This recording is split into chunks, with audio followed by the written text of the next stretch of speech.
back with a big ponytail or something, man. It'd be good, you know what I mean? Come on, what else you gonna do, you know what I mean? Yeah. I mean, I'm not going nowhere, so it's cool. Well, I hear you. Well, where you gonna go, you know what I mean? Yeah, to my basement. That's about it, man. That's about it. Okay, we're all here. Let me check one thing. Did I do present? Not yet. All right. Let me check one thing here. We're good here. Okay, everything's good. Good. Okay, you guys are there. How do I do this now?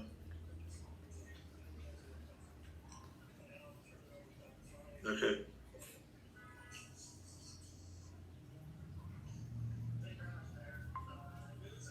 I still plan on testing out by the end of April or beginning of May. Think you guys will be ready? Yeah. All right. Megan? Where's Megan? I checked with Mr. Hoove. Apparently, this is the only module that you need to complete for your certification. All right. He's given the information, so he has to start getting everyone into the NCCDR program. Okay, that's on him now, but we'll make it work. Okay. Mm-hmm. All right. So we're talking PPE. We all know what PPE is, personal protective equipment. Okay. This one might be a little. I don't cover this too heavily in when I do my OSHA, but light protection. All right. I mean, think about it. You're on a job now. When we were planning to go on the Katrina trip, which we did not get to go to, the students that do go are told, right, that they will be wearing long pants every day. Even though it's warmer down there than it is here when we get out, we're in construction mood, right? We're working in a house, we're working outside, we're crawling on our houses, all right? Shorts is not the appropriate clothing to wear in these situations. Yeah, if you're doing a little kitchen remodel or something like that, you have shorts on, that's on you. But when you're on a construction site, okay, long pants are more the type.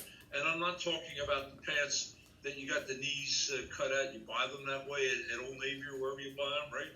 Okay, that have the holes cut out or the threads hanging down, and I don't know what you call them, but you know what I'm talking about.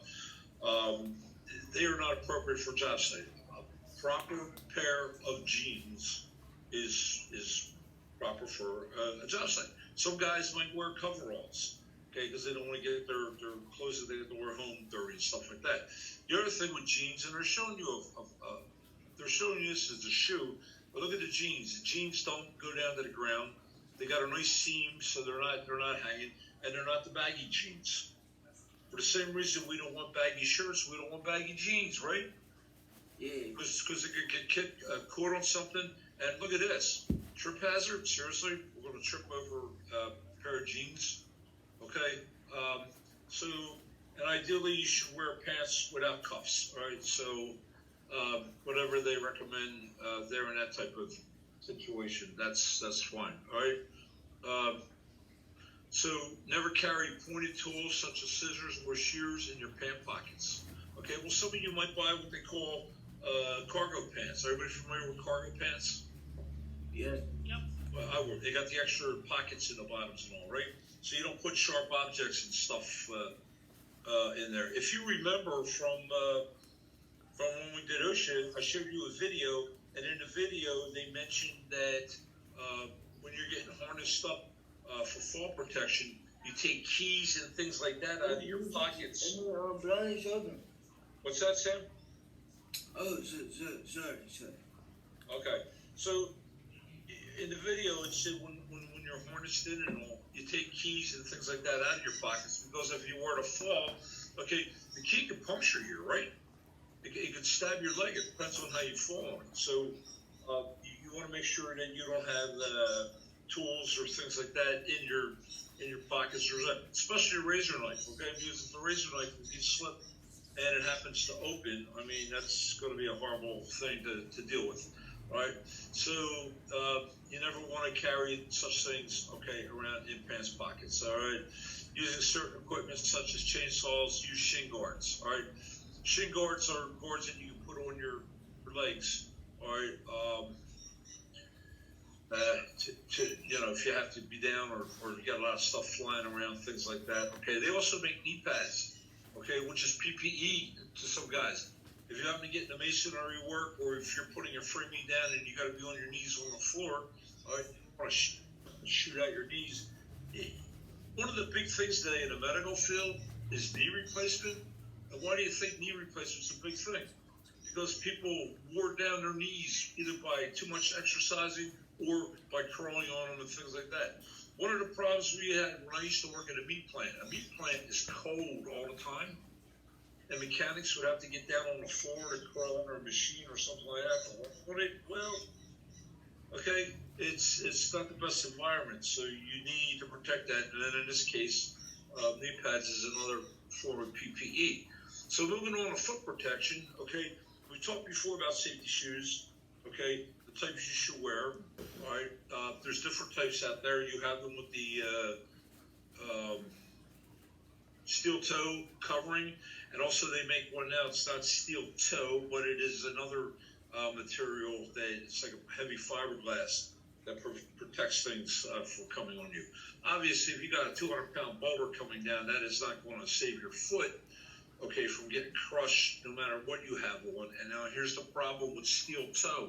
If you think of a steel toe, it is exactly that. It's a piece of metal inside the shoe. And if something crushes the shoe, where's that metal going to go, Malachi? What happened to Malachi? He leave us? No. Elvis has left the building. Could you repeat yourself? Well, why don't you repeat? Are you paying attention? Yeah. Okay. So what was the question? What were we talking about? You talking about steel toe boots? Okay. And what about it? The question was, okay, what would happen if you had a steel toe boot on and a 200-pound something or other crushed your foot? What happens to the steel in the toe? It bends. It bends? Yeah. Anybody want to get better than that? It becomes less protective. Well, yeah. How about the impact of when it hit your foot, that steel cuts right into your toes and possibly could cut your toes off? Yeah. Yeah. Okay, that can happen, people. That can happen. So you need to make sure what you're wearing is the best for your environment, that type of thing. All right, slipping, stuff like that. Now I want to tell you something. There's a company called Red Wing. They make industrial shoes for waiters, for people to have to stand on their feet all day, waitresses, cooks, all that type of thing, construction people. All right. Now, when they sell their construction shoes,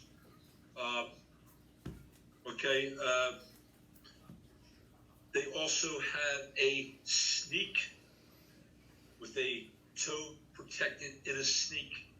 I used to wear a pair when I was safety manager Taste Cake. That was more comfortable for me. I wasn't working on a machine, so it was fine for me. Right? Employer might allow this, employer might not allow this on the job site. Don't know. Okay? The other thing that they do allow in shoes, okay, they also have a shoe that has an EH rating. What do you think EH stands for? Anybody? Yeah, I had no idea. No idea. Megan? You said EH? EH. No, I never heard of that. Okay, well, H would be for hazard, don't you think? Yeah. And the E would be for electrical. So we have an EH rated shoe, which means it has insulation to protect you against certain electrical contacts. So it's called an electrical hazard rated shoe. Okay. Okay? It's also double insulated, or double waterproofed, so water doesn't seep into the shoe. Right?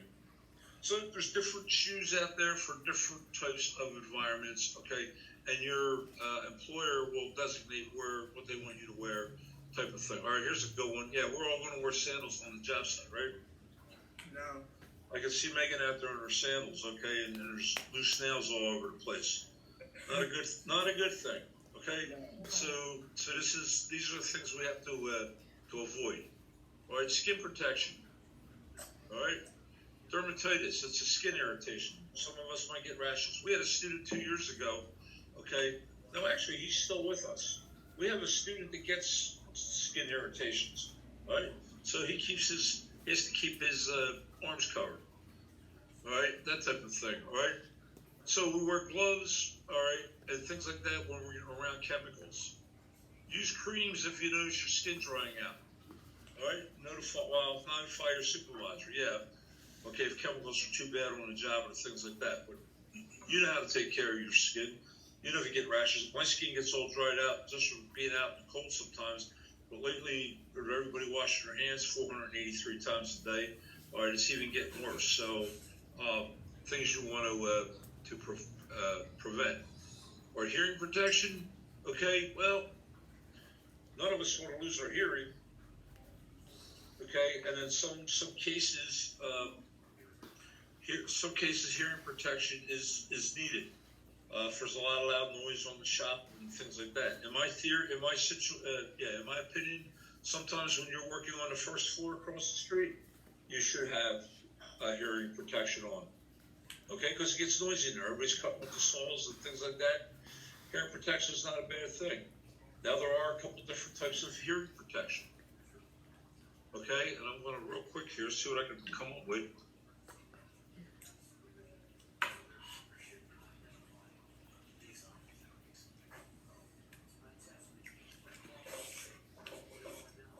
Okay, here's the most simplest right here. These little plugs here, all right? These little ear plugs, you just put them in your ear. At the end of the day, you take them out and you throw them away, all right? Problem with them is they fall out and they get on the ground, then you're inconvenienced and you have to go find another pair. This pair here, a lot nicer. Why? Why is this pair a lot nicer? Because they got a string. It's got a lanyard around it or a string or something of some sort, which means you just put it around your neck, okay, and you take it away. Okay, the other thing is this particular pair here, I can tell by looking at it, this is like a rubber. These are washable. Okay, It says waterproof too. It says they're waterproof. It does. Okay, but they're also washable, which means you're not going to wear them forever, but maybe a couple days. Okay, then you take them off and you put on a new pair. Okay, that type of thing. All right, earmuffs, earplugs. That's another one. Okay, there's a filter in here. The filter should be taken out and cleaned every couple days. This piece here, when it starts to wear down, can be taken off and replaced. Maybe some of you go shooting or something like that, and if you go shooting, okay, and shoot, most ranges in Pennsylvania now require you to have earmuffs on when you're shooting, or they won't even let you on the range. All right, and these are not like your Bose speakers and things like that. These are just sound deadening earplugs. But some guys have to wear these, all right? I wear these only because, see these here? Okay, they irritate my ears. All right, so I can't wear them. All right. The other thing is here, these might cost $1.50. These cost about $3.50, and these probably cost about $12.50. So the employer obviously is going to give you something small to work with, but then if you can't, then you have to get up to this heavier ear protection. You would. I was trying to get a audiologist in to talk to everybody this year, based on hearing and stuff like that, and obviously that's not going to happen. So we'll have to do that. We'll do that at another time. That's all we can do with that. All right, and these are adjustable to your ears. All right, and hearing protection is something we don't wear a lot across the street, but maybe we should. And I got all that out of that little paragraph down the bottom, and I'm going to turn the page. Okay, and we're more onto the hearing protection here. Okay, most companies follow OSHA's proceedings deciding when hearing protection must be used. Okay, OSHA's got a lot to say with this whole chapter we're reading, but they have a lot to do with that. All right. This guy has his earmuffs all behind him because if he put this one over his hat, the hat's not going to fit. All right? That is acceptable as long as they don't pop off. Okay? Oh, here goes my cat. Hello, cat. You want to come up and see everybody? She's looking for the other cat. They don't get along. This one just wants to play. Everybody say hi to Remy. Everybody sees Remy up there? All right, you want to say look, Rem? There's Rem. See, look at the guys up there. Okay? All right.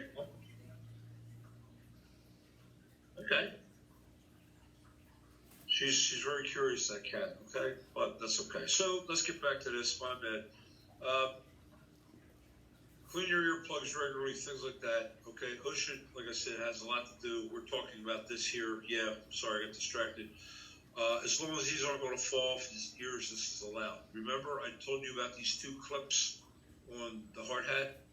Okay, there are earplugs and earmuffs out there designed to clip into these clips, along with winter clothing. So that's something that needs to be considered as well when you're buying your gear. Or these are simple disposable type earplugs that they're showing you. They're talking about decibels, okay, sound levels. Look at this. Okay, it's decibel 90. All right, maximum hours of continuous exposure. All right, it's power lawnmower. Well, we'll probably never use power lawnmower for 8 hours, but these guys in the landscaping business and all will, right? Okay, we have a belt sander, a tractor, you have all kinds of, look at a hand drill. 97 decibels if you're exposed three hours a day. Okay, so some of these are coming down. All right, I'm sorry, decibels are going up, and they're telling you less time to use them. All right, hammer drill or power drill or whatever. All right, I don't think there's anything in the test that asks you about decibels, if I remember from the other times we took the test. But I'm going to try to find a test and review it before we give it, to make sure we can go over everything that we have. All right, respiratory. What do we all know about? We all know about respiratory, and we've been hearing it on the news every day. What have we been hearing? Wear a face mask. Okay, what kind of face mask?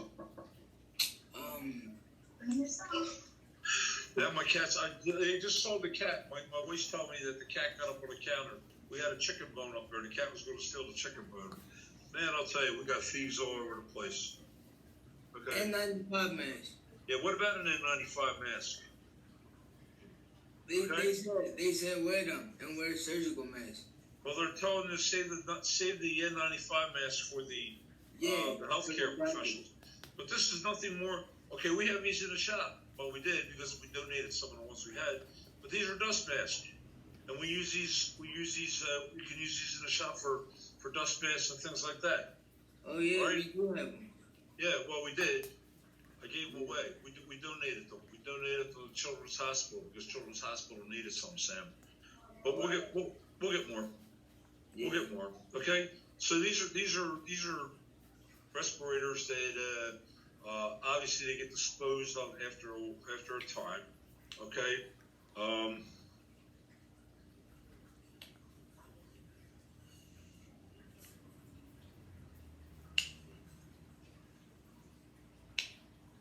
Okay, this here, I actually have one of these. Okay, I told my wife I should went down to school and got it. Right, has cartridges. It's a full face mask, and it has 2 cartridges on it. And the idea of the cartridges is you buy the cartridge for what you're working with. If you're working with harsh chemicals, you buy a cartridge for harsh chemicals. If you're working with mold, the cartridge is rated for mold, whatever the case.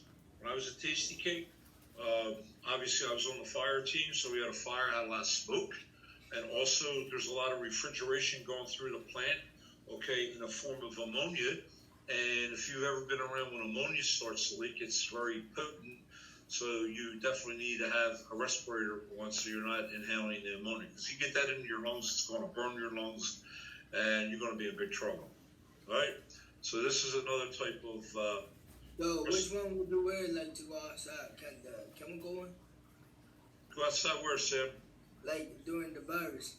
Right now, they're saying if you have one of these, wear it. But they're asking you not to wear an N95 because they're asking to save all the N95s for the medical professionals. No, I'm talking about the face mask. With this? Well, yeah, that. Oh, what filter would you put on it? Yeah. Okay, good question, Sam. I don't know. I would probably go for a mold, an airborne type pathogen filter. Okay, that picks up any particles in the air.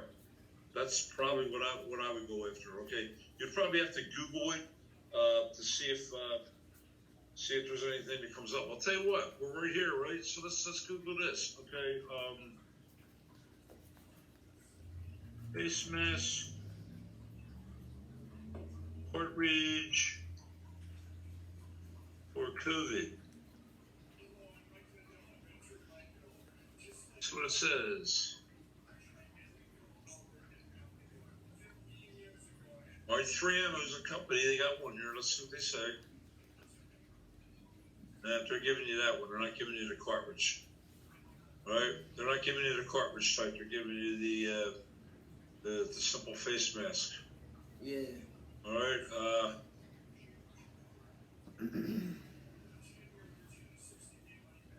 Let's see if we can find anything. That's all they're giving you. So maybe there is not a cartridge out there, Sam. Okay, and if you really wanted to do that, I would guess the best way to do that would be to call the CDC and see what they would recommend. All right, but we tried. Nothing there to help us with that. Okay, and one other PPE. Okay, I want you to see. Okay, and Ricky's not with us because we can let Ricky talk about this. This is called an SCBA, self-contained breathing apparatus. Right? It's the full face mask, just like I showed you a minute ago, but it has a hose with air or oxygen tied in. This is what the firemen wear when they go into buildings. All right? Okay, yeah. All right, here's a guy in a hazmat suit doing the same thing. So there's different types of respirators out there, okay, and our primary respirator will be the N95 or a full face mask if we're working in a chemical or some other environment, okay. SCBAs are usually only if you get into the fire service or something like that, okay. So that kind of carried that there. All right, we're moving right along. Okay, there's a guy with a hazmat suit on. That is not fire, but that is a hazmat suit. He has an SCBA on, all right, for whatever he's doing. All right, this guy, I don't know. I don't think that's just a model, but I guess he's showing there's something in the air here, so he's wearing that to get around that. There's, that's all we're doing here. All right, a couple of pictures on different masks.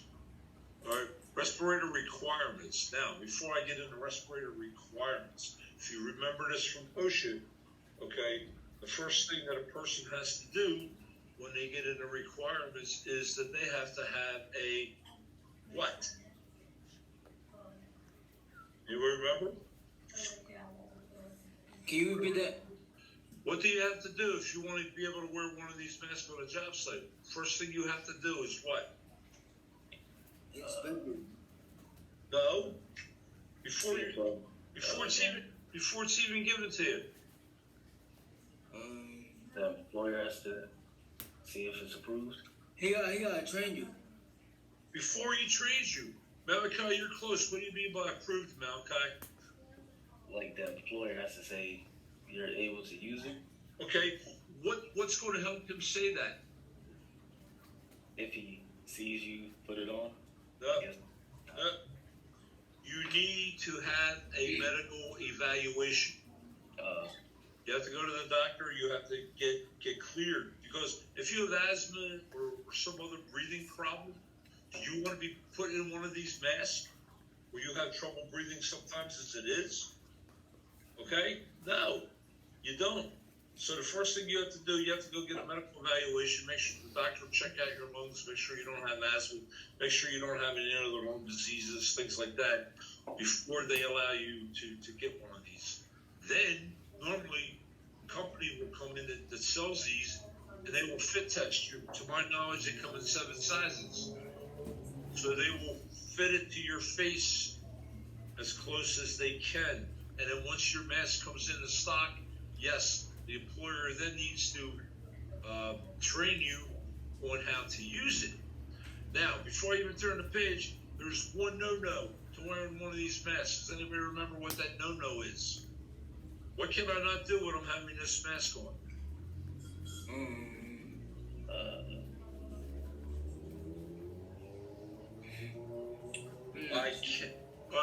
I cannot have facial hair. Oh yeah. Because if I have facial hair, all right, when I go to put the mask on, the seal isn't going to be tight against my face because the hair is going to keep it from sitting on my face tightly. The hair gonna put it up a little bit. Right. You'll see some guys take these masks off, and you'll see the mark on their face where the mask was sitting. Okay, and that's a good sign. That means they had a good tight seal what was on their face. All right, but if you have facial hair, you can't wear one of these masks because you're not going to get a good seal. All right, that's why you never see a fireman with a beard. And if you do see a fireman with a beard, he's probably a person that doesn't go into buildings. Okay, so I'm right here with all this. All right. And that, we got all that out of that little sentence there without me even moving the page up. All right? All respirators generally place a burden on the employee. Yes, they do place a burden on the employee, okay? The employer has to make sure that you can properly wear this thing, okay? Selecting it, testing it, all right? All right? All this must, okay, here's the seal. Face-to-face seal must be checked each time the respirator is used. The easiest way to do that is put the mask on, open the cap in the middle, put your hand over it, and suck in. And when you suck in and nothing, and you can't breathe, then you know you have a good seal. Okay? Here's things you cannot, the defined conditions will interfere. Right? Right there, facial hair. Okay? And they're saying sideburns as well. So if you have big fluffy sideburns, all right, can't have them. Skull cap. Well, some of you wear skull caps, okay? But it's not going to be able to fit you correctly, all right? Temple bars on glasses, okay? So, Megan, they actually have a designer type face mask that you can get your prescription glasses built right into the face mask. What do you think of that, Megan? And maybe we can have it painted pink for you. I don't know. That would be cool, right? But it says here temple bars on glasses, so it's hard to put your prescription glasses on people if you're wearing this type of respirator. But again, there are ways of getting around that by having the face mask fit with your prescription glass, stuff like that. We had a couple guys at Tasty Cake like that, okay, where we had to get their prescriptions made into the to the thing. And it's actually not into the mask itself, but they put these little clips on the sides and they actually put lenses in there. Okay, so things happen. All right. All right. Absence of upper lower teeth. Well, Sam, don't get in a fight where you're going to get your teeth knocked out this weekend, because then you're going to have a problem. Okay? So we want to make sure we have all our teeth when we're doing this, and we don't want to be chewing gum or tobacco or anything else. Okay? So to protect the best way to fit this thing, okay, I just kind of covered it just covered some of this, so you will go over this to make sure that you are aware of what could be and what could not be in the test. All right? Inspecting. Oh my goodness. Did I ever tell you guys to inspect anything? Huh? Really? Seriously? Every time you go to use a piece of equipment, okay, check it. They're saying here, check it monthly, okay? Don't check it monthly. Check the respirator when you're using it, all right, every day, okay? Make sure the face piece is clean. Make sure the head straps are adjusted. They're not ripped. Make sure the valves, if it has valves, all these things need to be in the place, all right?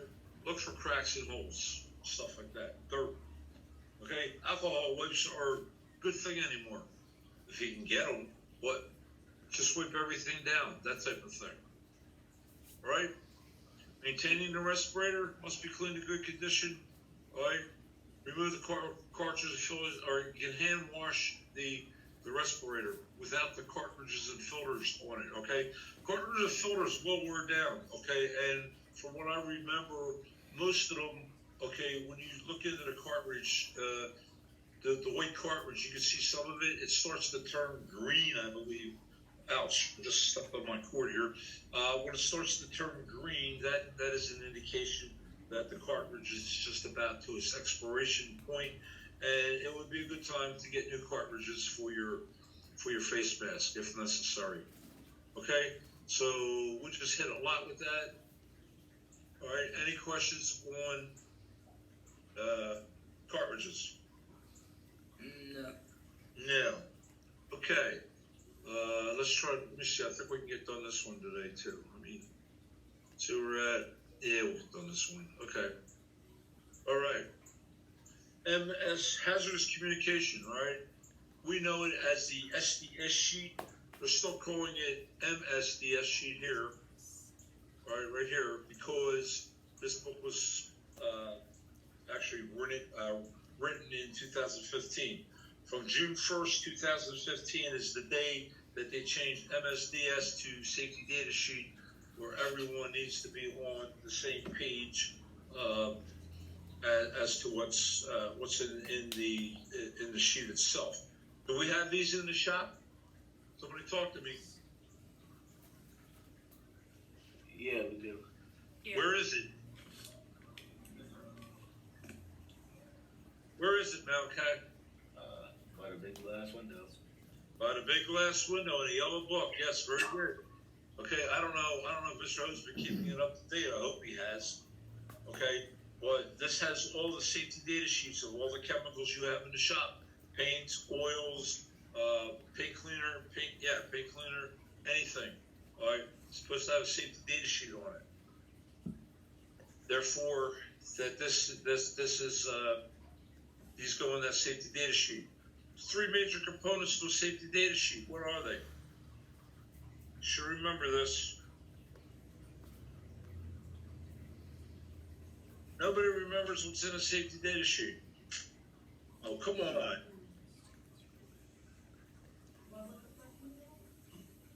What should you find in a safety data sheet?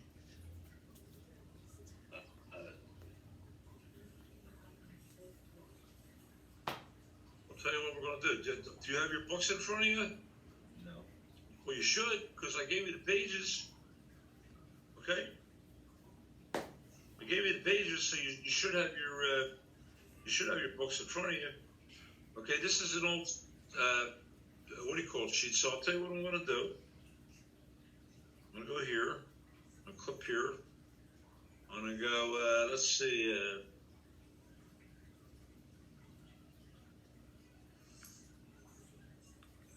I'm going to pick an easy one.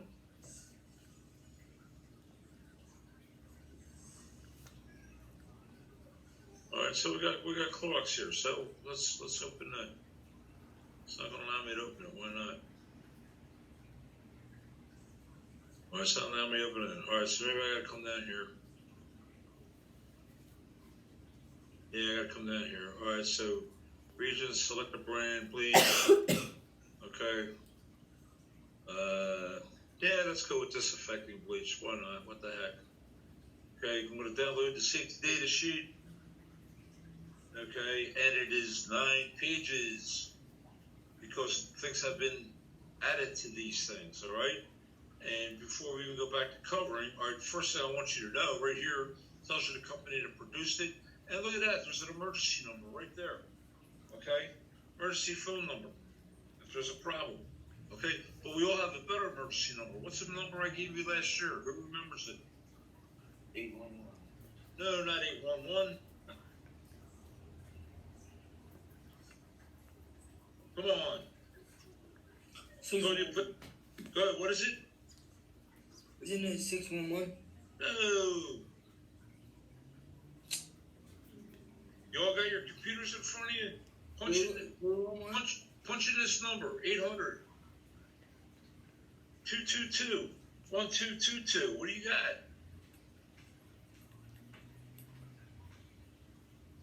Wait, what was the last four? 800 222 1222. Oh, okay, I got it. Poison control.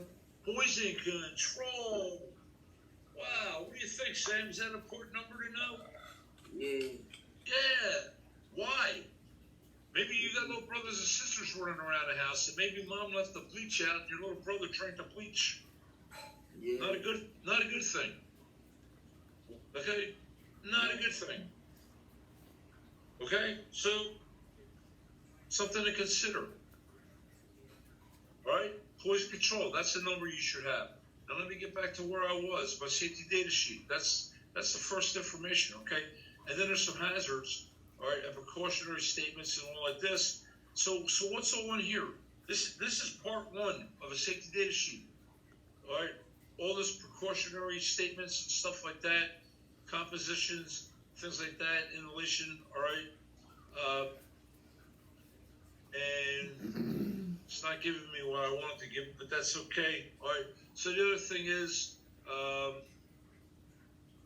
right, it's telling me that here's the hazard, and not giving me what I wanted. Okay. Anyway, what I was going after was PPE. Would we need to wear any PPE when we're dealing with this chemical? Yeah. Okay. If it's a chemical like that, like this bleach, we want to make sure our hands are covered, right? We'll make sure our eyes are covered because look what it's saying. If in eyes, rinse, and all like this stuff. Okay, call the poison control center or doctor. All right, if it's on the skin, take off the contaminated clothing. Oh man, we're going to strip right on the job site. Cool. Okay, rinse with skin with water in the shower. Yeah, well, if we know these things in advance, we kind of know what kind of PPE we need to put on to avoid these things, correct? Yeah. Okay. So PPE is first part. Now, second part, first aid measures. What's the purpose of the SDS sheet being in a book? Somebody tell me what we're supposed to do with that sheet. Megan, you got 55 gallons of this stuff spilled all over you. What are you going to do, or what is someone going to do? They would call poison control. Okay, or they're going to take you to a doctor, right? That too. And if they take you to a doctor, what are they going to do? They're going to go to the book and they're going to take the sheet with them. Why? Because it has what they need to do. Because it'll tell the doctor right here on how to treat the injury.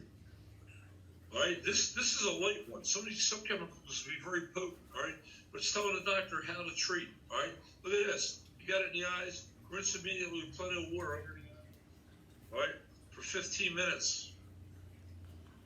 All right, that type of thing. All right, skin contact, wash with soap. Get immediate medical attention if required. All right, maybe you got sensitive skin, man. Your skin's going to go nuts on you. All right, inhalation. Okay, now here's the one that I always go crazy on, right here. Ingestion. Everybody knows what ingestion means, right? Yeah. That means you swallowed it, okay? What's it say right here? Do not induce vomiting. Because it burned when it going down, right? It's going to burn more coming out. That the medical people figure out how to get it out of your system, all right? It says rinse mouth and drink plenty of water. All right, obviously you don't give anything to an unconscious person, but that's what it is, okay?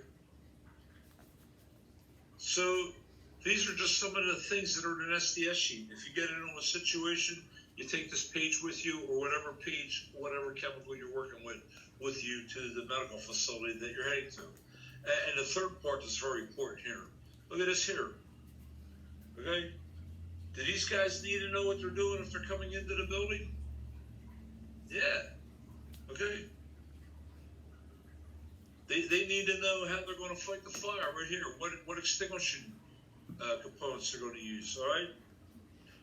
Never use water spray when fighting this type of fire. May be inefficient. All right. Doesn't even have to be that it is a fire. It could just be a heavy chemical leak. All right. So the three things we need to know more than anything is PPE. Okay. How to treat exposure to the chemical, and how the firefighting people will get onto that, okay, or how they can protect. All right. So all this is saying here is use PPE as required. Well, duh. Okay. But this is more of a household product, so there wouldn't be a big thing. I just grabbed this quickly. All right. But there's all kinds of things that would have to happen when you're dealing with chemicals. So I want to get back here. Right. This is the old MSDS sheet. The old MSDS sheet. This was only 4 pages because what happened was everyone was allowed to write their own ticket, if you would, before June 1st, 2015. They could put anything they wanted on this sheet. It didn't matter. Well, as of June 1st, 2015, they decided that internationally, everyone will create their SDS sheets the same, and they all will have the basic same format.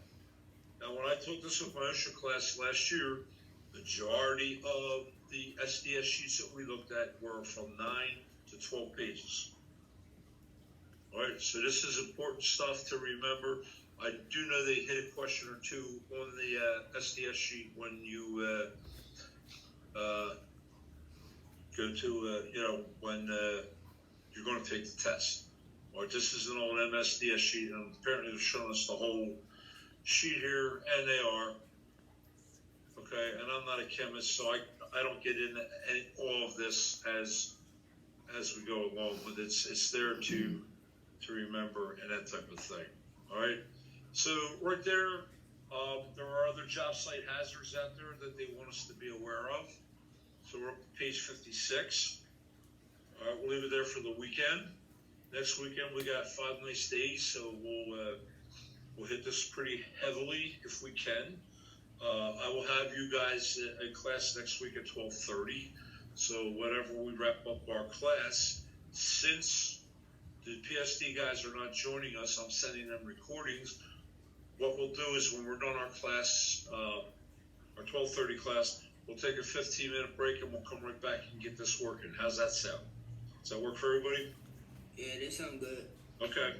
So that's what we'll do. So everybody have a good weekend, and I will see you Monday. But I gotta. Where am I going now? I'm confused. I get confused here. I got too many buttons open. There we go. There's Sam fixing his hair that he can't cut. All right, and I'm still presenting, so I'm going to come out of here. I'm going to go stop presenting. Okay, and I'm going to say see you Monday. Talk to you. Bye bye. Alright, have a good weekend. Have a good week. Dang,